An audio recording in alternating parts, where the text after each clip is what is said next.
Hello guys, কেমন আছো? আশা করি ভালো আছো আর আমিও ভালো আছি। চলে এসেছি রাখি পূর্ণিমার একটা ছোট্ট ব্লগ নিয়ে।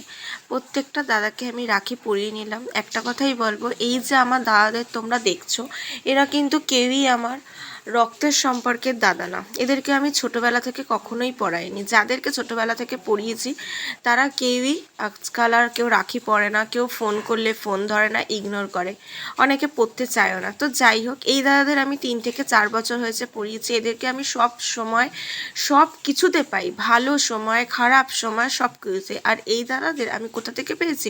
এরা কিন্তু আমার বরের বন্ধু, সব সময় ছোট বোনের মতন ভালোবাসে। একটু কিছু বিপদে পড়লাম, আমি বলো তোমাদের দাদাভাই বলো, এক চান্সে ওরা চলে আসে, কোনো এক্সকিউজ দেয় না। আমি একবার বলি দাদা চলে আসবে, রাখি পূর্ণিমা আছে, বলতে দেরি আছে, আসতে দেরি নেই। আর দেখো এই যে কত গিফট পেয়েছি, প্রত্যেকের গিফট পেয়ে আমি ভীষণ খুশি। এদের গিফটের চেয়েও আমাকে যে দুহাত জুড়ে আশীর্বাদ করেছে, এটা আমার জীবনের সবচেয়ে বড় পাওনা।